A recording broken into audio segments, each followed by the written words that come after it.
It's amazing to see the American soccer public's reaction to MLS on social media and the internet.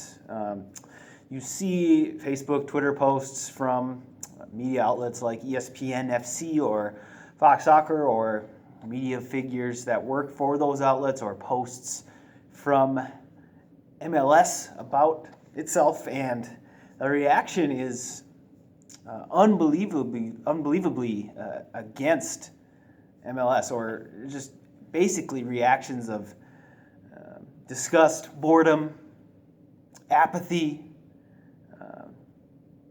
making fun of the league for being a retirement league or just being terrible quality. And it gets to a point where you can dismiss that public sort of backlash only so much.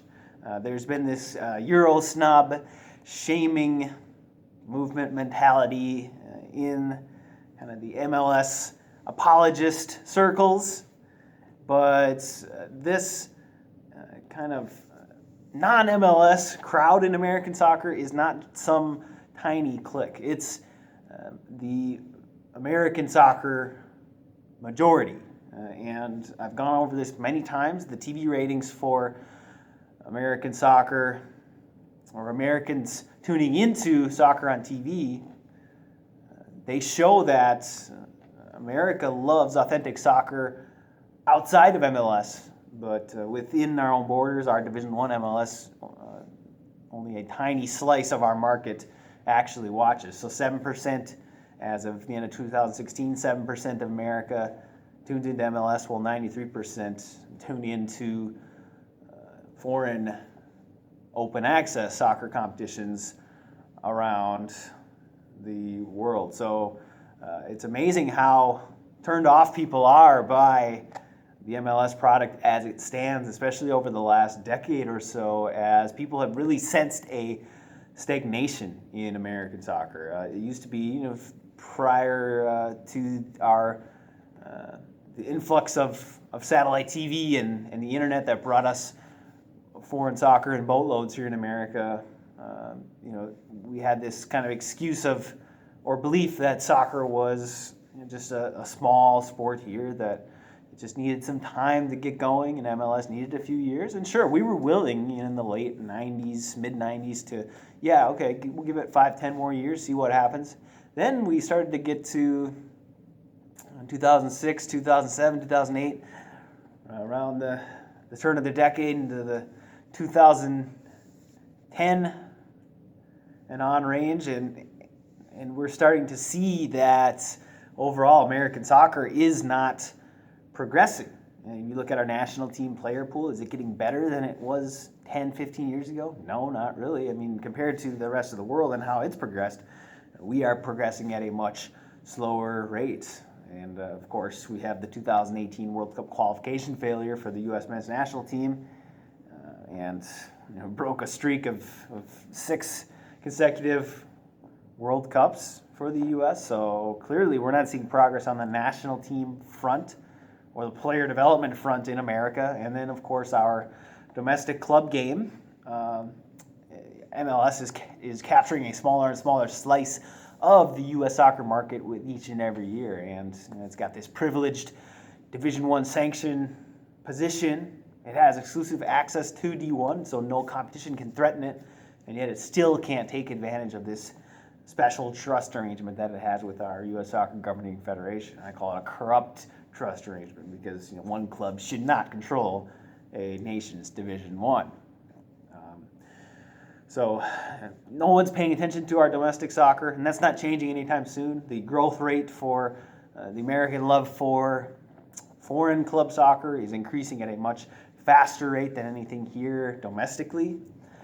The fact that our soccer is this kind of being sustained despite what MLS is in our Division I, despite the lower divisions are stabilizing and growing. That's a testament to the America's general love of the game, the vast soccer-first population we have here. It's a testament to the sport itself. It is a massive sport in America. It is a major sport in America. There is no doubt about that. We have the raw population and infrastructure and wealth to back that up. 24 plus million soccer players, 30 to 50 plus million soccer first fans here in America, number one wealth and infrastructure, thousands and thousands of clubs at the youth and adult level. So let's just open the system and leverage this vast potential we have in American soccer, and let everyone have a fair shot to compete. But we refuse to acknowledge the wild success that open system soccer has had around the world. We can't keep wearing blinders while the rest of the world has thriving soccer. Our soccer continues to stagnate. So the American soccer public is speaking loud and clear, and the place you need to look is in our TV ratings and in the social media backlash to what MLS is and what it represents. It can put up this facade of, oh, we are making strides, and because, for example, the U.S. national team TV deal, USSF has packaged that with MLS through its marketing. I'm talking United Marketing. So you have to show MLS if you want U.S. national team rights. So basically, MLS is piggybacking off the popularity and the demand for U.S. national team television rights in order to get a more lucrative package for itself. And so that just shows you how much MLS is kind of leeching off the USSF Federation. We have kind of a shell of an authentic governing soccer federation here, and not a real independent one that governs equitably for all USA Soccer constituents. So the way forward is not doubling down on a failing MLS. Again, I want MLS to be part of the future open system in American soccer. It can be our default Division I. Of course, it's going to need to break up the single entity and become independent clubs in order to compete in an independent club open system.